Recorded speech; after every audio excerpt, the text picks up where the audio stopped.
Hello and welcome to the Famalam podcast. We're talking today about church and church attendance and how that works within families. The Famalam podcast, faith and mission and love and a little bit of mayhem. We're thinking about how to build our family lives around the teachings of Jesus. And church is a really key part of learning about the teachings of Jesus, being part of the community, the people of Jesus. So we're thinking about what it means, especially if your kids don't particularly want to go to church. Which we've had sometimes. I don't know if you guys remember when we were in America and Dad was a worship pastor and he'd be off and I'd be single mum with all three of you, and there'd be meltdowns. There'd be, I don't want to wear those shoes. I don't want to go to church. I don't want to wear that outfit. When I was a little girl, on a Sunday, you wore a dress. So I was very keen to let you wear whatever you wanted, take to church whatever you wanted, try to make it as fun as possible. So when you did have those meltdowns, I was like, okay, you can wear whatever you want. And I remember, I think all three of you had the most extraordinary outfits. Yeah. And used to get their eyebrows up. So go, did you dress your child this morning? And Toby would take his guitar and, you know, all those kind of things to try and make church a bit more fun, but being there where you've not wanted. But we're talking about that and where we've got it maybe a bit wrong and where we can learn from our mistakes and help others. And maybe even if we got it a little bit right, but that's going to be all on yes, Lizzy, because most of the time I realised prepping for this, you bore the brunt of particularly those moments as you're trying to get in the car to the church. Because as you said, I would always pretty much be there already. So I'm very aware that I can speak into some of the conversations that were happening around family dynamics and how we scheduled things as a family. But you particularly have lots to speak into about what the pressure is like when you're actually trying to get out of the house. You guys, do you remember not wanting to go to church? Was that a memory you... I don't actually remember that. Like, I'm sure Mum has stories, but I don't know. I feel like there was times where obviously you were less keen, or I think football or sports. Toby, you can probably speak on that. That's probably where it played a bigger part, as when you'd be missing out on things. Whereas for me, like, there was nothing else to really do on a Sunday, especially when I was a kid. What am I going to go do? Drive myself to the play park? So yeah, I don't know. For me, it was a problem. I don't know about you and Daisy. For me, it was like, me and Mum were having a conversation about this before, and younger Toby obviously was a bit of a diva, didn't want to put on a specific type of shoes, or he didn't want to put shoes on full stop. So you already Young had a Toby. great fashion sense. But yeah, Or facts. you'd tell me it was boring or you didn't like a particular song. All of you did that. Or I'd do that. I think as I've grown up, I've been able to start to enjoy it more and more, and sort of actually like seek out going to church, and probably because of the people that I'm surrounded by. By you, Dave? I was thinking about this. I remember really not wanting to go to youth group, like genuinely not enjoying it. I was youth group and I remember finding it really boring. It was me, Lucy, and two youth leaders. And honestly, the youth leader really matters, because when the youth leader changed, I felt more willing to bring my friends along. Yeah. And then that's when I felt comfortable and actually enjoyed it. But I remember really not enjoying it. And then Mum was like, I'll get you Nando's if you get 20 people to the youth group. So that changed I a swear lot. that never happened. That never happened. Actually never happened. You? Yeah, 100%. You said if You you have did. Nando's. You I actually remember never that. fulfilled Luke that. Johnson's probably still out there wanting his His Nando's. Luke Johnson and I owe you a Ollie Holt. Nando's. You did come. You came to my house. That's so funny. And then that's how I got all my friends in the first place to come to youth group, because I said, Mum will get us Nando's if we bring loads of people.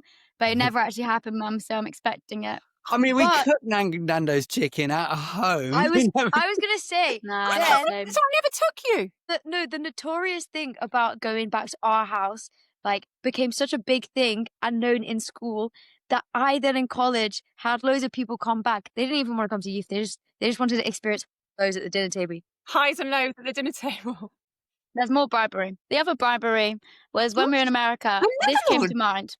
When we got Subway for going to church, and I remember distinctly we got No Subway way. quite a few times. I don't That's remember that. unreal. I remember that. I remember going to Subway, and I think it was before. No, but to be fair, Mum, it was after. No, It was we like, used to get Subway all the time because I Yeah. remember Dad coming home with Subways. That's jokes. no, we'd rock up to church, and I remember having Subway. But I think it's because Dad was worship leading, and it was the evening services or something. And Mum was like, "Well, yeah, the best way to get them there is to get them Yeah. Subway." So I bribed you in church. Yeah. Why don't we get that anymore? That's my question. I want to ask you a question and be honest. Like, did you feel like we forced you to go to? Did you have a choice, or did you ever feel you had a choice or not a choice? And if we didn't, do you think that was a bad choice of ours?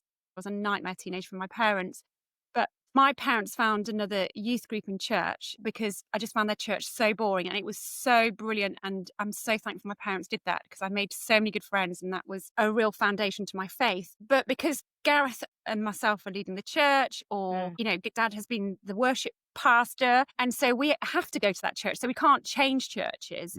And so part of me selfishly wanted the family to be all in one place. I didn't have the choice to change churches necessarily if we didn't like it. But if I was told you have to go to church, I wouldn't have dealt well as a teenager with that. But how did you guys react?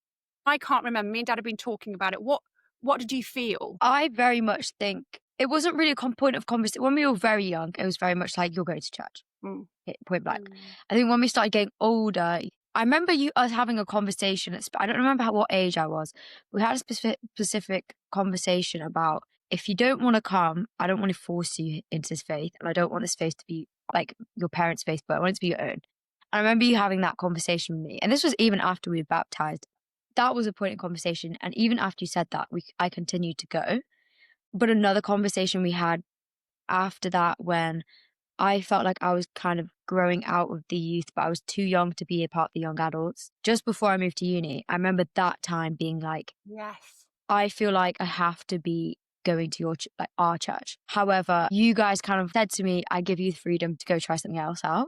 I remember I did end up going to another church, and I enjoyed it, but I felt a loyalty to you guys, being like, this is what we've created together. It's not only just you guys, but it's all our church as a family. Like, that's something we planted together. So I kind of felt like a snake going to another church. But I remember you guys just giving us the freedom of, at that point, being loose. It's fine if you want to go do that.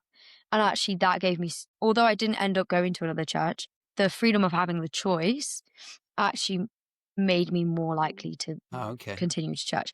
And I think that was definitely good for me, because I was like, oh, I have an option. It's not, I'm not stuck here. And that's the feeling of trapped, I think. Go on, Liz. Oh, I also think the whole loyalty really spoke to me as well when you said that. I was like literally thinking that word. But I think that's pastors' kids. But I also think if we were in like a rural church in the middle of nowhere and there was a town close by that had a thriving youth group, I think we would have actually done that. But because our youth group had the foundations to be really good, I think all of us made the decision to stay and invest in it. Because, I mean, like the whole thing about inviting people to tea was, hey, we're going to grow this youth group, we're going to do it as a team, we're family on mission. Do you feel like you were, I know you say that I bribed you, but did you feel part of that decision? Or no, I think like when we moved to Manchester, we moved together. It wasn't you guys and us doing our own thing. We've always had the family with mission aspect of life. I don't know how you guys communicated that to us, but it was very much installed in us. And when we moved to new places, we did it as a team. So to go to another church would have been weird. I do remember that youth group feeling really annoyed. And I was like, I don't want to do this. This is ridiculous. I'm the church leader's kid, so I have to do this. Especially as you had such a good youth group beforehand, though. Yeah, but then also we got that it's all about growth and building. And then in that situation I could see, and Mum showed me the vision that it could be a brilliant youth group if I put the effort in. And you just said to me really simply, make it what you want to see. So invite your friends. If you want young people at your youth group, you're going to have to invite people around. I can't do it. I don't know your friends.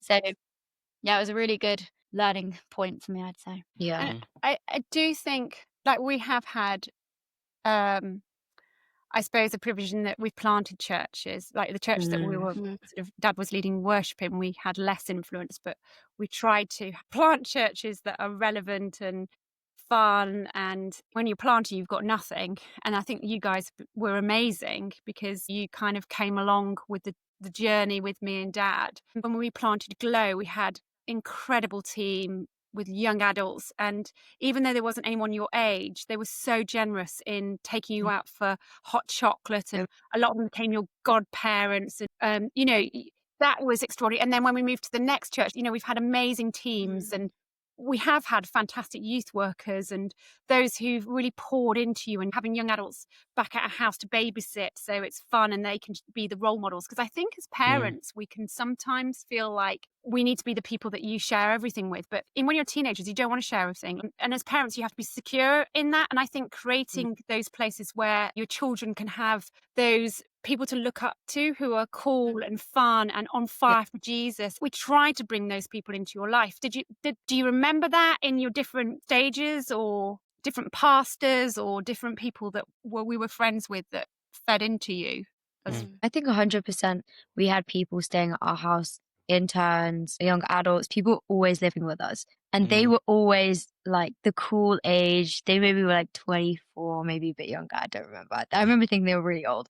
But I remember them being so cool, like Johnny Bell with his truck, Megan Hargreaves. There's some banging people who's lived with us. Yes. All these people, I think, looking up towards, I was like, wow, like these are so cool and they believe in Jesus. Like, why would I not? And I think having that role model of being like, wow. But that's interesting. So it's not just the peers at church, people of the same age as you. It's people maybe a stage ahead of you, Just or above. even one or two that you could Yeah. see and be like, oh, I want to be like that. Yeah. That's as important as having people around you of the same age who are going for Jesus. Yeah. And I think that's what I found, like speaking. So there's two girls that I'm mentoring at the moment. And as I've been speaking to them, that's what's been coming out as important to them. Just being that step ahead in a life stage, having the ability to also relate and remember / I've been in this stage of life, in this context, in this world. I can relate to you on a level, but I've also been through it and I have this wisdom. And actually that's where it's been important. I think for me, because I'm the youngest child, so when we moved, I wasn't actually yet in youth. Yeah. So Daisy saying stuff about how she struggled with youth at the start, I remember always looking up to it and being like, I want to be in youth so badly. I remember that.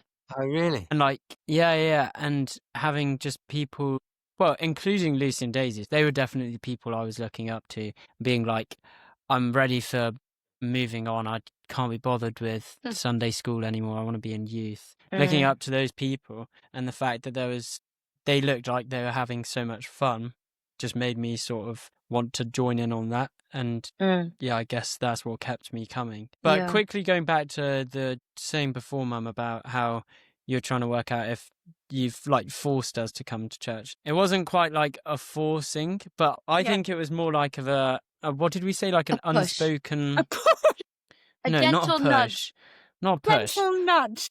I think it was a lot of... it was kind of an expectation from us kids, but in a way that didn't harm us in a way, but I think that might was kind come of back. needed. Yeah, but it comes back to the loyalty thing of like, we're expected partially because we helped out and we were there with day ones. So I wonder if the bribe thing is that's definitely a pretty negative way of thinking about it. I don't think it is. It worked though. It was lovely for us. I don't think it is.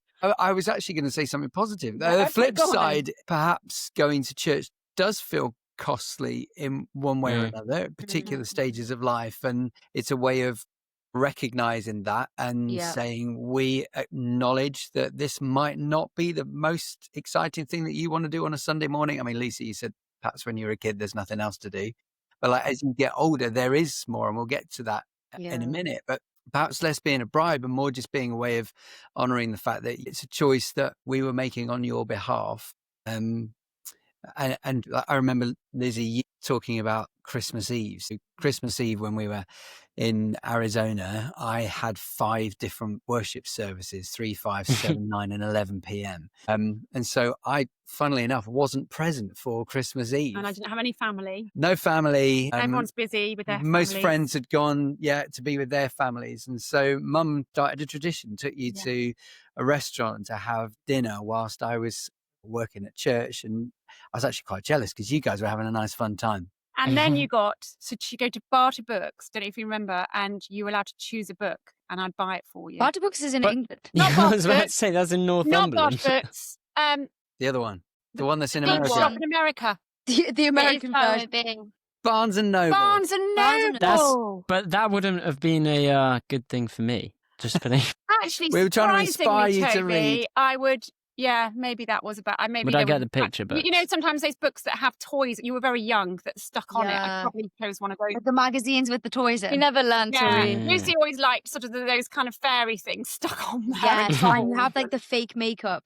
Yes, yeah. Wow. If you got a gift with your book, that was an extra kind of Oh, bonus. that's the Anyway, only reason why I'd get the book. yeah. All those little Not charms Barter that Book, come with the book. Barnes and Noble. Yeah. And if either Barter Books or Barnes and Noble would like to sponsor this podcast, but going back to then when you were getting older, Toby, I particularly remember because I used to take you to football on a Saturday morning when we were back in the UK, and Mhm. then you got to a particular age where the league moved to a Sunday league, and that became a really interesting conversation of what do we do now? You kind of wanted to be at football. We were Yeah. going to be at church. Do you have any recollection of that? Yeah, I do. I think I remember it was probably quite a good season for it to happen for me because I think a couple other mates were stopping playing football as well. And Toby, you retired. I was also finding that I wasn't that good at football. No, obviously I was incredible at football like every other sport I am, but it was just quite clear what the expectation was in a way. But I have mates who have had parents work around it, especially ones that aren't pastors' kids, because that kind of changes things as well.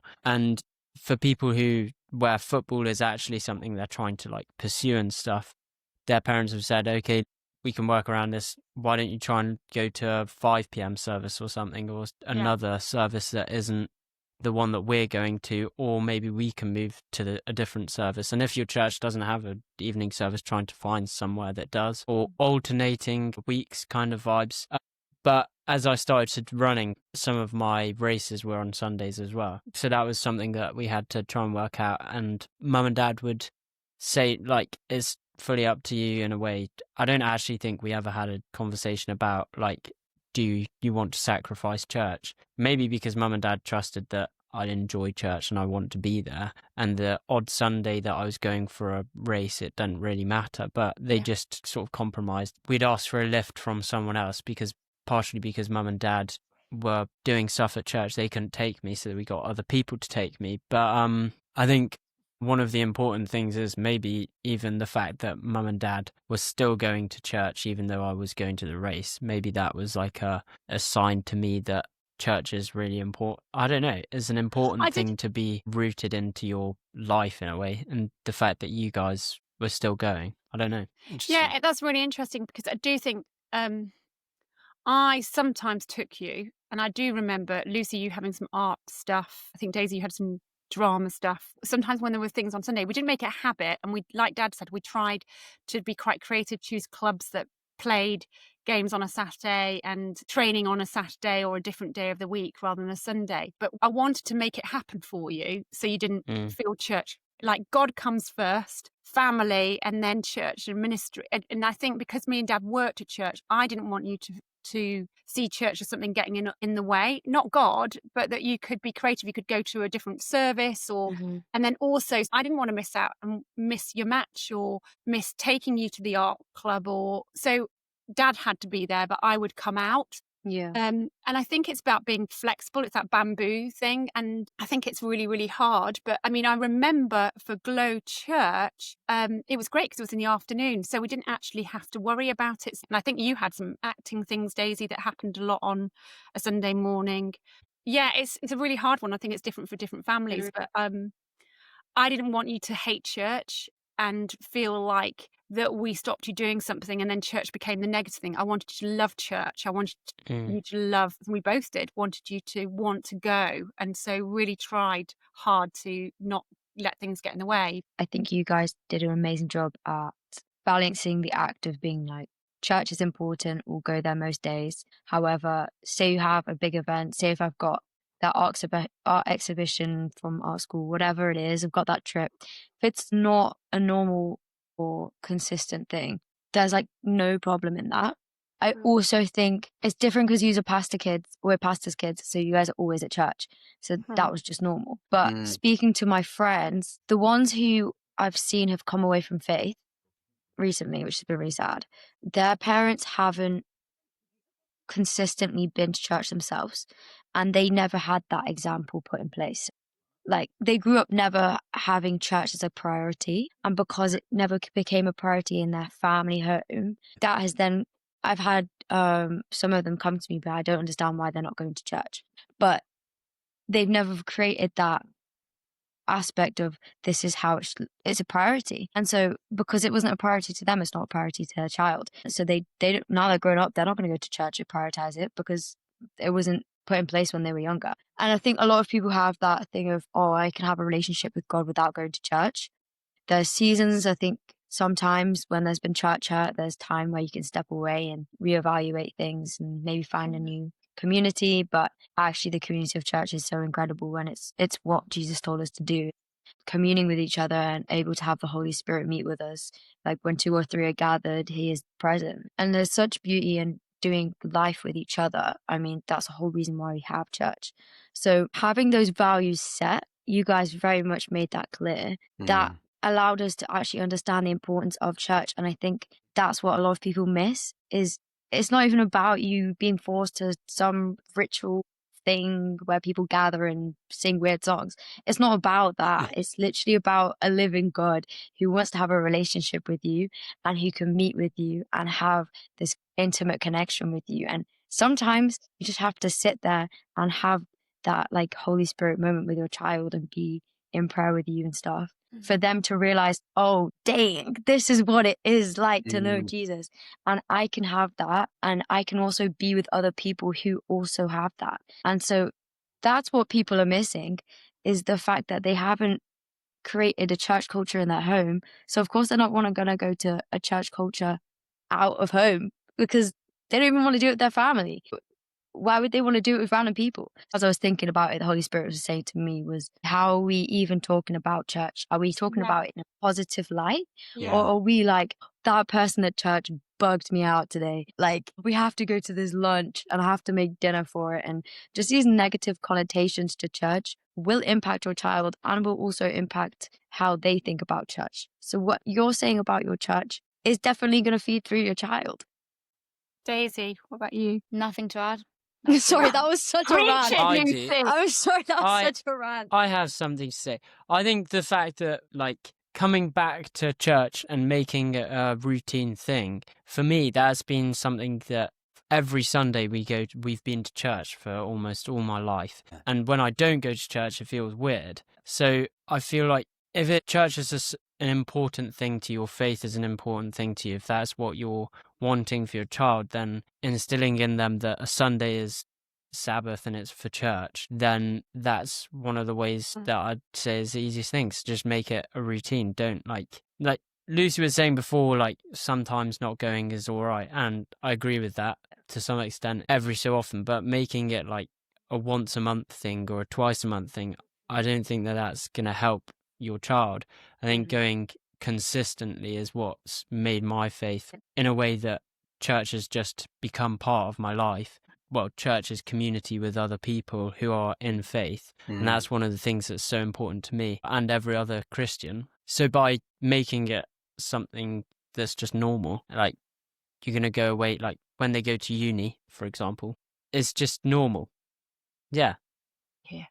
Does it come back to the vision thing that Daisy was talking about then? Because what it sounds like is that, because there are Sundays when church is boring, there are Sundays when it just is not scratching the itch at all, you're not having a powerful encounter with the Holy Spirit, and it's not fun.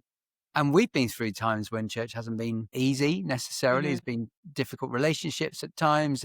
But it sounds like you're saying it comes back to the vision thing, which is, Daisy, what you were talking about, how Mum helped you to catch a vision. So if you've talked, Daisy, about leadership being important, you've talked about vision being important. Are there other things, Daisy, that helped you connect with church? What made church something that you were like, yeah, okay, I'll give whatever 2 hours of my Sunday up for this as a young person? I think like every kid is different, every young person is different, and so some young people really love theological questions. I was with a family friend this weekend and they were talking about philosophy at the age of 16, and I thought, oh my gosh, if only. Would not be me. I was like, oh, I just read the Bible and I accept it. And they were like, what about the bigger questions? I was like, oh, Okay. Some young people will love the worship. Some young people will love Mm. Yeah. deep philosophical word and preaching. What does your young child or young person that you parent like?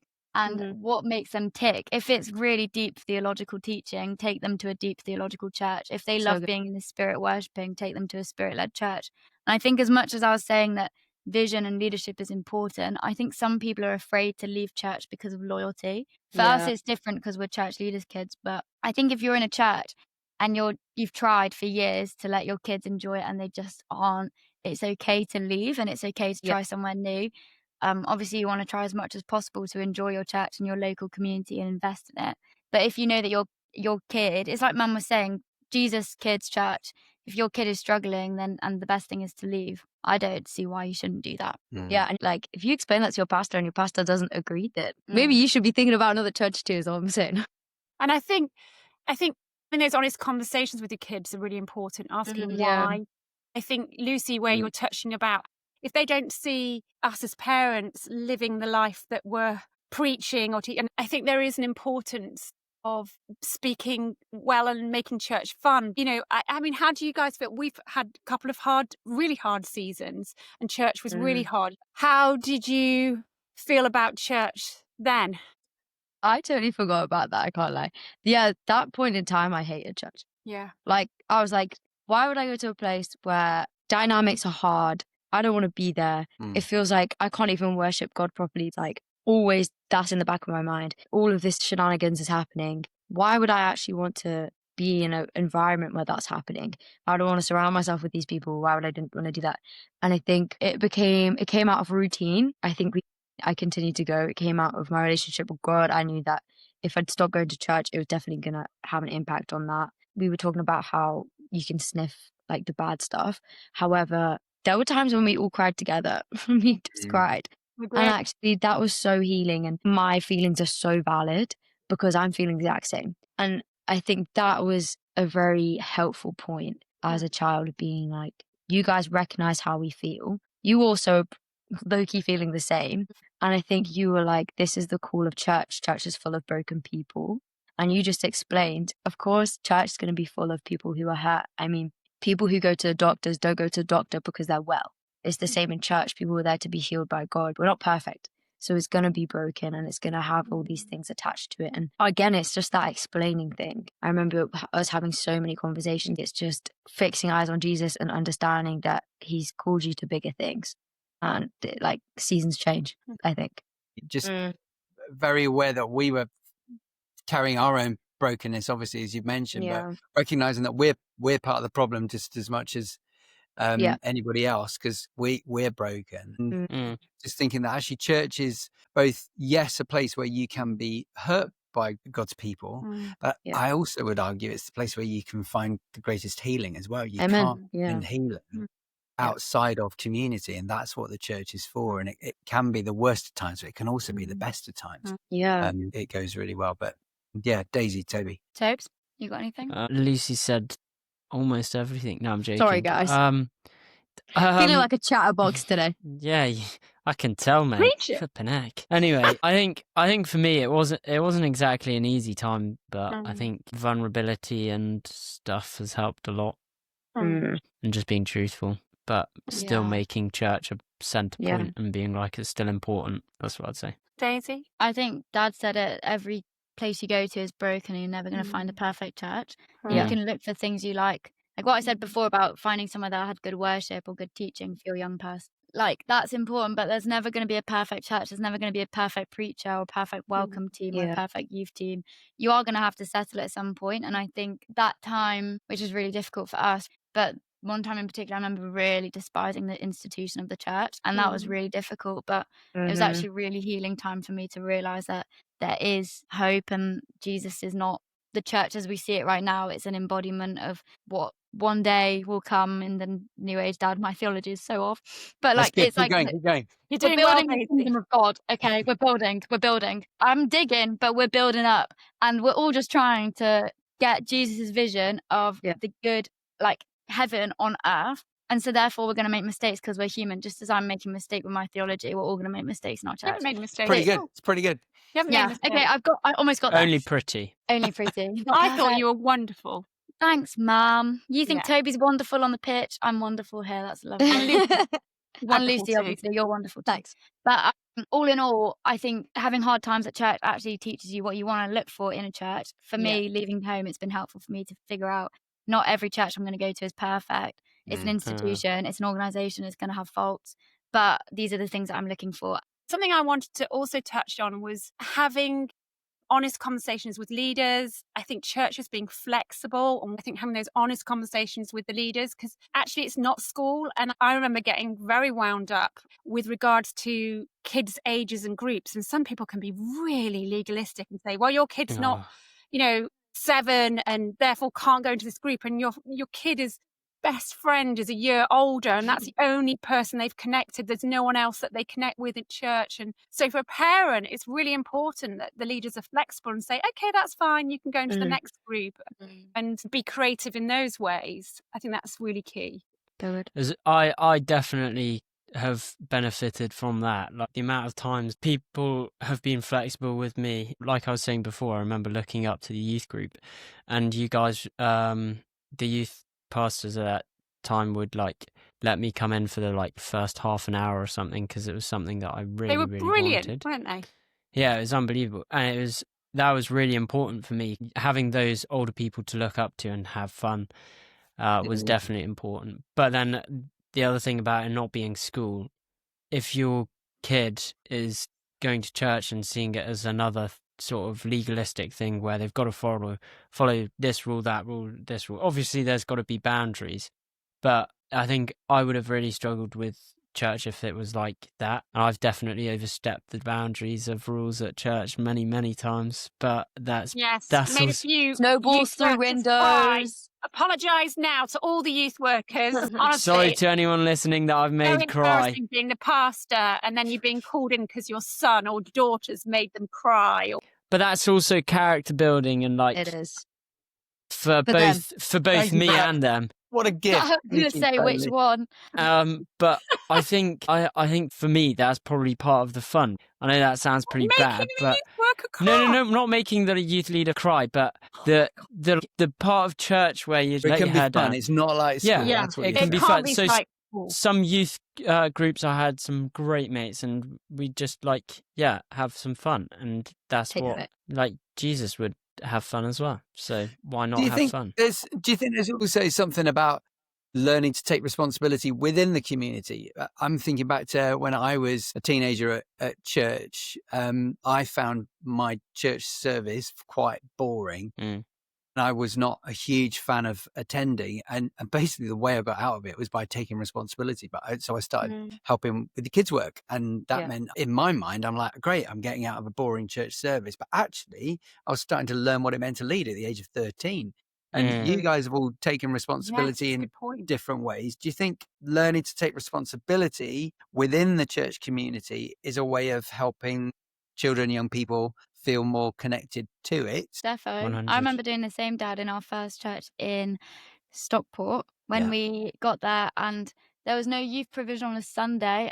And I just thought, Dad, I love you, but these preachers, I can't hack just yet. Now I love them, but at that age, it was too much. So, because I was the oldest child, like Lucy and Toby, all this kids group, Lucy and Toby are still there. So I actually ended up going to help lead at the age of 10. I'm not sure how well I led, but yeah, that was really helpful for me. Great. And I suppose actually I learned from the older leaders as well what it looked like to lead younger people, and then from there I've always been part of stuff. And then I graduated on to listening to Dad's preachers, and still to this day love them. And so you've much. all led worship and helped being on the worship team. Yeah. I think the sense of being on a team, it gives purpose and belonging in a community. And if you have that, then you're much more likely to be involved and want to go to do that thing again, especially if you enjoy it. I think that's the same for now as well. Like, as we've grown up, I found that as a young adult, that's how I found my community more in church. How I felt more like family is through serving. And that's what we say at church all the time. If you want to feel part of the community and part of the family, best way to make friends is on team. Yeah. So Totally agree. And I think also it's being church in the home. It's not just about the Sunday, like we're talking about, and making it fun. Like we've sent you on Christian camps. We have taken you on mission trips. God's been extraordinary in providing these amazing opportunities and money where you've been able to go on mission with me and Dad to Hong Kong with the amazing Jackie Pullinger and Gary Best, and Africa where Granny and Grandpa serve in Borrego. And I think that has been part of your experience of church too. You've done church plants in urban priority area, you've done mega church, you've done traditional church, you've done all sorts of different church and seen church in different ways in different places. But if the end goal is that if the end goal for parents is try to help their kids have their own faith, what are some of the things that you found helpful? Like we've baptized a whole bunch of people at church who said it was the faith that my mum and dad had, but now I feel like it's mine. What are some of the things that you've found helpful in that? I think it's encountering Jesus. Like they're not going to want to go to church if they don't encounter Jesus. I can't lie. Yeah. And no Christian will be a devoted Christian if they've not encountered the Holy Spirit. And I remember the turning point for me was actually at Thirst in New Wine. I was young, but they had the mixed session with the Club One Thirst. I thought it was so cool. Anyway, I went along. We had this session about healing. Like, obviously, we'd been on mission trips and stuff, and we'd seen amazing things. I knew that God was a healing God, but I'd never seen it with my visual eyes until this one time at Thirst. And we prayed with my friend Scar because no one else had any issues in our group. And they were like, if you can't find anything, pray for someone's scar. And so we put Yasmin in the middle. She was the only one with a scar. She was like, I've had it since I was a kid. Yeah. We all laid hands and we prayed 5 times and looked afterwards each time, trying to see, is it healed? And then remember the 5th time, we took our hands off and it disappeared. And all of us were mind blown, screaming around, my days, she's been healed from God. And honestly, best experience of my life. But also just, I think that was when I was like, this is a real God. And I think creating a space for being able to see a God at work now, that's when your child will start believing, actually, I can read all about this and I can have an amazing revelation and I can have an encounter with the Holy Spirit by reading my Bible through dreams. Cool. But that was incredible. And so many healings happened that night. There was people who healed from broken arms. I remember him going up to the thing being like, guys, and he had a scan a few days later and it was fully healed. Things like that were amazing. And I'm not saying the healings like that can't happen in church. They can. They really can. We just have to keep praying for them. But we had a wonderful miraculous healing a few months ago here. I was praying for somebody's back because they asked me to, and their foot got healed. And they were like, oh, great, my foot's healed. And I was like, well, I wasn't praying for your foot. But Jesus knew what was actually going wrong. And that was the cause of all the problems. And he was completely healed. It was a wonderful story of transformation, which built my faith. But Lucy, that's probably a pretty good place to leave it. Encountering Jesus is what we're trying to do to help kids grow in their faith. And so I hope this conversation has been helpful for you. Let's do our highs and lows. Lizzy, you start. Highs and lows. Highs and lows. My high was learning how to play paddle for the first time and having 2 wonderful friends, Jim and Millie, who were very patient with us in teaching us how to play because they absolutely thrashed us. Also having Toby back for reading week and going to Almouth to see my parents. Wonderful. Can I just ask, how did you get into a place of playing paddle in the first place? We've been talking about it for about a year and been wanting to join the club. And we just thought, hey, we're empty nesting, so let's just get on and do those things that we want to do. We're going to play on Saturday, aren't we, Mum? We're taking Toby. Coach Jim was a legend. Oh my God. Yeah, Coach Jim. Get Coach Jim for your paddle. Anyway, it's our new hobby. What was your low? Wow. My low probably was, what was my low? Did I have a low? Not feeling very well. Yeah, I wasn't feeling very well. Getting thrashed by, friends. Who'd you choose? I choose Daisy. Oh, my high. We went to Battersea Fireworks this weekend and it was pretty mega. Masioki happened again. If you ever want to get involved, I'll tell you on another day. Sick. And I actually went to our family friends Joy and Clint's for dinner and had a roast in an actual home. And honestly, you can't get much better. And then there was apple crumble. And they introduced me to a new friend. And you can't beat it. It was lovely. Who'd you choose, Daisy? Well, my low. Oh, sorry. Yeah, I actually don't have one. It's been a lovely week. Yeah, God The new Low bless. song. Hallelujah. No, Oh, no, no. no, no, no, no, no, no, no, no, no, no, no. Woo! That's the first time we kid- sang it on the podcast. Tube all the time. Oh, that was my low actually, but Yeah. it wasn't that much Oh. of a low to mention on a podcast. Take the song back. No. Did you say Go on, me? Toby. Yeah, you. My high was coming home for reading week has been lovely. Oh, Toby. And what did I do? Oh, Saturday I won park run for Grandpa. So gassed. Was really First gassed on park that. run. He was so excited. Yeah, Grandpa. He's That's beaming. so cute. Brownie points there, Toby. Yeah, I know. No, it was awesome.